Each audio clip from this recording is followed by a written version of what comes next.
എന്തായിരിക്കും? അല്ല, ആ വിഷയത്തിൽ പാർട്ടിയുടെ നടപടി നേരത്തെ തന്നെ ഈ വിഷയം ഉയർന്നു വന്ന സമയത്ത് തന്നെ എടുത്തതാണ്. പരാതി ഇപ്പോഴാണ് വന്നത്. പരാതിയൊക്കെ വരുന്നതിന് മുമ്പ് തന്നെ കോൺഗ്രസ് പാർട്ടി ഒരു നടപടി എടുത്തു. ഇത്തരത്തിൽ സമാനമായ പരാതികളും മറ്റു കാര്യങ്ങളൊക്കെ ഉയർന്നു വരുന്ന ഘട്ടത്തിൽ മറ്റ് രാഷ്ട്രീയ പാർട്ടികൾ എടുക്കാറുള്ള ഒരു ഡിഫൻഡും ആ വിഷയത്തെ സംബന്ധിച്ച് കോൺഗ്രസിന്റെ ഭാഗത്തുനിന്നുണ്ടായിട്ടില്ല. അദ്ദേഹം യൂത്ത് കോൺഗ്രസിന്റെ പ്രസിഡന്റ് ആയിരുന്നു, അദ്ദേഹം മാറി. തുടർന്നാണല്ലോ ഞാൻ പ്രസിഡന്റ് ആകുന്നത്.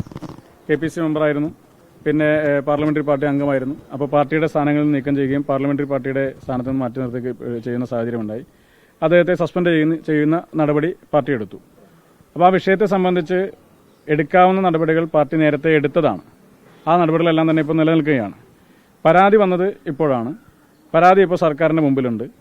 സർക്കാർ ആ പരാതിയുമായി ബന്ധപ്പെട്ട് ഏത് അന്വേഷണം നടത്തുന്നതിനോടും യൂത്ത് കോൺഗ്രസ് എതിരല്ല. ഇതിൽ കൃത്യമായ അന്വേഷണം നടക്കട്ടെ. അന്വേഷണത്തിന്റെ ഭാഗമായി അദ്ദേഹം കുറ്റക്കാരനാണെന്ന് തെളിയുന്ന ഘട്ടത്തിൽ അദ്ദേഹം ശിക്ഷിക്കപ്പെടട്ടെ.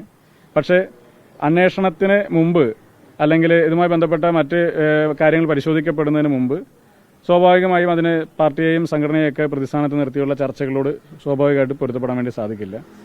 ഇത്തരമൊരു വിവാദമുണ്ടാകുന്ന ഘട്ടത്തിലോ വിഷയങ്ങൾ ഉയർന്നു വരുന്ന സമയത്തോ മറ്റ് രാഷ്ട്രീയ പാർട്ടികളൊന്നും എടുത്തിട്ടുള്ള ഒരു ഡിഫൻഡും ഒരു ഘട്ടത്തിൽ പോലും യൂത്ത് കോൺഗ്രസോ എടുത്തിട്ടില്ല. ഈ വിഷയത്തെ സംബന്ധിച്ച് ഒരു തരത്തിൽ പോലുമുള്ള ന്യായീകരണങ്ങളുമായി ഞങ്ങൾ ആരും ഇറങ്ങിയിട്ടുമില്ല. ഇപ്പോൾ പരാതി സർക്കാരിന്റെ മുമ്പിലാണ്. സർക്കാർ ആ പരാതിയുമായി ബന്ധപ്പെട്ട് എങ്ങനെയാണ് ആക്ട് ചെയ്യേണ്ടത് എന്നുള്ളതിനനുസരിച്ചിട്ട് അവർ ആക്ട് ചെയ്യട്ടെ. അതിനെപ്പറ്റി അന്വേഷിക്കട്ടെ. അന്വേഷിച്ച് അദ്ദേഹത്തിന്റെ സംബന്ധിച്ച് കുറ്റം തെളിയിക്കപ്പെടുകയാണെങ്കിൽ കോടതിയാണ് ശിക്ഷ വിധിക്കേണ്ടത്. അതിനെ സംബന്ധിച്ചുള്ള കാര്യങ്ങളൊക്കെ ഞങ്ങൾ നിയമത്തിന്റെ വഴിക്ക് വിടുകയാണ്. മറ്റു കാര്യങ്ങൾ കോൺഗ്രസിന്റെ എല്ലാ വേദികളിലും ഉണ്ടായിരുന്നു. കോൺഗ്രസിന്റെ വേദികൾ ഉണ്ടായിരുന്നില്ല. അത് തെറ്റായ പ്രചരണമാണ്.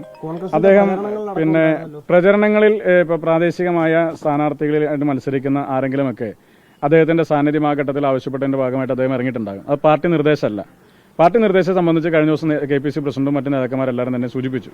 പാർട്ടിയുമായി ബന്ധപ്പെട്ട ഒരു വേദികളിൽ അദ്ദേഹം പങ്കെടുത്തിട്ടില്ല. പാർട്ടിയുടെ പ്രധാനപ്പെട്ട നേതാക്കന്മാർ പങ്കെടുക്കുന്ന ഒരു വേദികളിൽ അദ്ദേഹം ഉണ്ടായിട്ടുമില്ല. അതിനെ സംബന്ധിച്ച് കഴിഞ്ഞ ദിവസങ്ങളിൽ തന്നെ നേതാക്കന്മാരെല്ലാം വളരെ കൃത്യമായി പറഞ്ഞതുമാണ്. അത് പ്രാദേശികമായിട്ടുണ്ടായിരുന്ന ചില പ്രവർത്തകരോ അല്ലെങ്കിൽ അവിടെ മത്സരിക്കുന്ന ആളുകളോ കാര്യങ്ങളാണ്. പാലക്കാടത്തെ കാര്യങ്ങളാണ് ഞാൻ സൂചിപ്പിച്ചത്. പാലക്കാട് നടന്ന കാര്യങ്ങളെ സംബന്ധിച്ചിട്ടാണ്. പാലക്കാട് ഇപ്പോൾ അദ്ദേഹം ആ ഘട്ടത്തിൽ തെരഞ്ഞെടുപ്പ് പ്രചരണത്തിന് ഇറങ്ങുന്നതിന് അവിടെ മത്സരിക്കുന്ന സ്ഥാനാർത്ഥികളോ മറ്റുള്ള ആളുകളോ തടസ്സമില്ലാത്തതുകൊണ്ടാണല്ലോ സ്വാഭാവികമായിട്ട് ഉണ്ടായിട്ടുണ്ടാവുക. അദ്ദേഹം ഒരു MLA എന്ന നിലയ്ക്ക് അദ്ദേഹത്തിന്റെ പ്രചരണത്തിന് വേണ്ടി ഇറങ്ങിയിട്ടുണ്ടാകാം. അത് പക്ഷേ പാർട്ടിയുടെ തീരുമാനപ്രകാരമോ പാർട്ടി നിശ്ചയിച്ചതിന്റെ ഭാഗമായിട്ടോ ഉള്ള ഒരു പ്രചരണമല്ല. പാർട്ടിയെ സംബന്ധിച്ച് എടുത്തിട്ടുള്ള തീരുമാനം വളരെ നേരത്തെ തന്നെ പ്രഖ്യാപിക്കപ്പെട്ടിട്ടുള്ളതാണ്. 4 നടപടികളാണ് എടുത്തത്. നിങ്ങൾ നോക്കൂ, സമാനമായ ഏതെങ്കിലും ഒരു കേസുകൾ ഉയർന്നു വരുന്ന ഘട്ടത്തിൽ അതിന്റെ മെറിറ്റോ ഡിമെറിറ്റോ എല്ലാം മാറ്റിവെച്ചേക്കാം. ഇതിനു മുമ്പുണ്ടായിരുന്ന ഏതെങ്കിലും ഘട്ടത്തിലൊക്കെ ഇത്തരത്തിലൊരു കേസ് വരുമ്പോൾ മറ്റ് രാഷ്ട്രീയ പാർട്ടികൾ സ്വീകരിക്കുന്ന പോലെ ഒരു നടപടിയല്ലല്ലോ കോൺഗ്രസ് സ്വീകരിച്ചത്. പരാതി പോലും വന്നത് ഇന്നലെയാണല്ലോ. പരാതി വരുന്നതിന് എത്രയോ മുമ്പ് തന്നെ പാർട്ടി ഒരു നടപടിയെടുത്തു.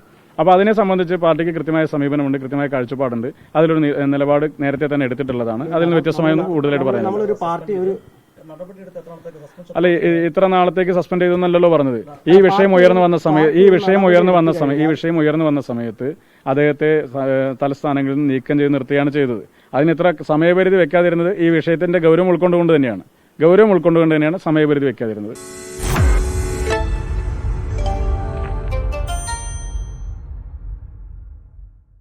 ലോകത്തെവിടെയായാലും ഏത് സമയത്തും 24 വാർത്തകളും ഓഗ്മെന്റഡ് റിയാലിറ്റി പാക്കേജുകളും എക്സ്പ്ലെയിനറുകളും വിശദമായി കാണാൻ ഞങ്ങളുടെ YouTube ചാനൽ നിങ്ങൾക്ക് സബ്സ്ക്രൈബ് ചെയ്യാം.